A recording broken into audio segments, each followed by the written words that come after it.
भारत सरकार ने जनगणना 2027 को अधिसूचित कर दिया है, जो देश की पहली डिजिटल जनगणना होगी और इसमें आजादी के बाद पहली बार जातिगत डेटा भी एकत्र किया जाएगा।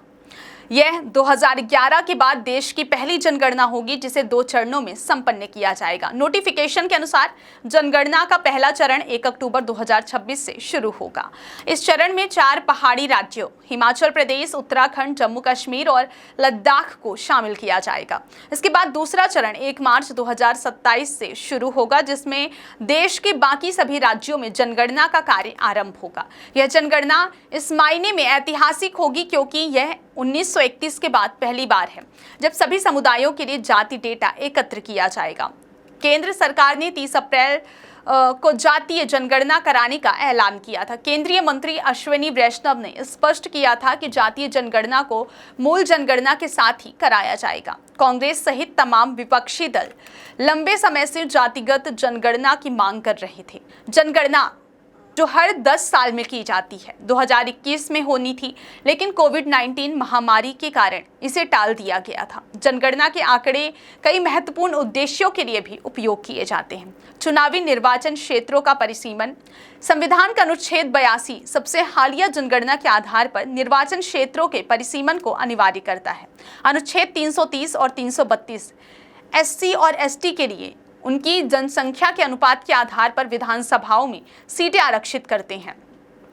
शिक्षा से लेकर ग्रामीण विकास तक के मंत्रालय स्कूलों, प्राथमिक स्वास्थ्य केंद्रों और बुनियादी ढांचा परियोजनाओं का पता लगाने के लिए जनगणना के आंकड़ों का उपयोग करते हैं।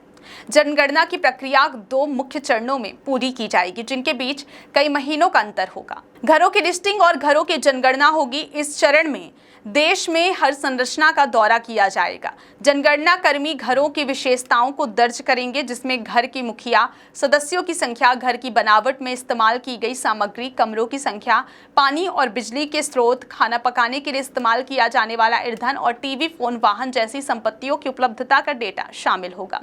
जनसंख्या की गणना यह आवास की गणना के बाद वाला चरण होता है। इसमें व्यक्तिगत डेटा इकट्ठा करने पर ज्यादा ध्यान केंद्रित किया जाएगा।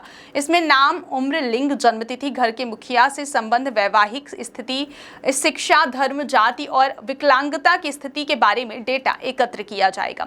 जनगणना के विशाल कार्य को पूरा करने के लिए लगभग 30 लाख जनगणना कर्मियों की आवश्यकता होगी, जिनमें ज्यादातर स्कूल के शिक्षक शामिल होंगे।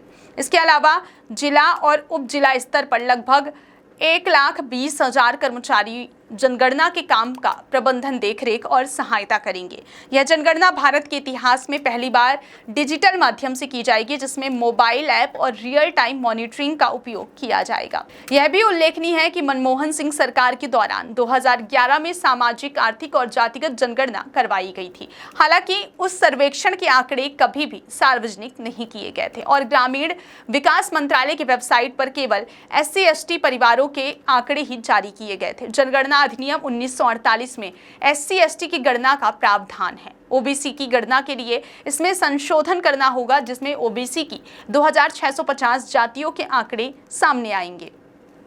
2011 की जनगणना के अनुसार भारत में 1270 SC और 748 ST जातियां हैं। 2011 में SC आबादी 16.6% और ST आबादी 8.6% थी।